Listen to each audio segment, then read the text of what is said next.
ಬೆಂಗಳೂರಿನಲ್ಲಿ ಮತ್ತೊಂದು gas geyser ದುರಂತ ಸಂಭವಿಸಿದೆ. ಗ್ಯಾಸ್ ಗೀಸರ್ ಸೋರಿಕೆಯಾಗಿ ಯುವತಿಯೋರ್ವಳು ಸಾವಿಗೀಡಾಗಿರುವಂತಹ ಘಟನೆ ನಡೆದಿದೆ.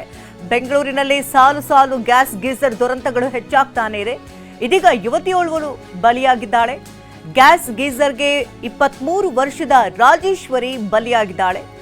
ಬಸವೇಶ್ವರ ನಗರದ ಕೃಷ್ಣ ಕಲ್ಯಾಣ ಮಂಟಪದ ಬಳಿ ನಡೆದಿರುವಂತಹ ಘಟನೆ ಇದು. ಡಿಸೆಂಬರ್ 20ರಂದು ನಡೆದಂತಹ ಘಟನೆ ತಡವಾಗಿ ಬೆಳಕಿಗೆ ಬಂದಿದೆ.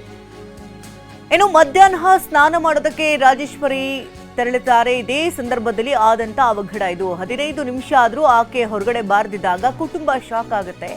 ಬಳಿಕ ನೋಡಿದಾಗ ಗ್ಯಾಸ್ ಗೀಸರ್ ಲೀಕ್ ಆಗಿದ್ದು ಪತ್ತೆಯನ್ನ ಹಚ್ಚಲಾಗಿದೆ. ಕೂಡಲೇ ರಾಜೇಶ್ವರಿಯನ್ನ ಆಸ್ಪತ್ರೆಗೆ ಸಾಗಿಸ್ತಾರೆ ಕುಟುಂಬಸ್ಥರು. ಅಷ್ಟರಲ್ಲಾಗಲೇ ರಾಜೇಶ್ವರಿ ಮೃತಪಟ್ಟಿರೋದು ವೈದ್ಯರು ಮಾಹಿತಿಯನ್ನು ಕೊಡ್ತಾರೆ. ಇನ್ನು ಕಾಮಾಕ್ಷಿಪಾಳ್ಯ ಪೊಲೀಸ್ ಠಾಣೆಯಲ್ಲಿ ದೂರು ಕೂಡ ದಾಖಲಾಗಿದೆ. ಸಾಲು ಸಾಲು ಗ್ಯಾಸ್ ಗೀಸರ್ಗಳು ಸಂಭವಿಸ್ತಾನೆ ಇದೆ. ಇತ್ತೀಚೆಗಷ್ಟೇ ತಾಯಿ ಹಾಗೂ ಒಂದು ಪುಟ್ಟ ಮಗು ಗ್ಯಾಸ್ ಗೀಸರ್ಗೆ ತುತ್ತಾಗಿದ್ರು. ಅದೇ ಸಂದರ್ಭದಲ್ಲಿ ತಾಯಿ ಸಾವನ್ನಪ್ಪಿದ್ರೆ, ಮಗು ಆಸ್ಪತ್ರೆಯಲ್ಲಿ ಚಿಕಿತ್ಸೆಯನ್ನು ಪಡಿತಾ ಇತ್ತು. ಇದೀಗ ಮತ್ತೊಂದು ಅದೇ ರೀತಿಯ ಘಟನೆ ನಡೆದಿದೆ. ಡಿಸೆಂಬರ್ನಲ್ಲಿ ನಡೆದಂತಹ ಘಟನೆ ಇದು. ಡಿಸೆಂಬರ್ 20ನೇ ತಾರೀಕಿನಂದು ನಡೆದಂತಹ ಘಟನೆ ತಡವಾಗಿ ಬೆಳಕಿಗೆ ಬಂದಿದೆ. ಬಸವೇಶ್ವರ ನಗರದಲ್ಲಿ ನಡೆದಿರುವಂತಹ ಘಟನೆ ಇದು.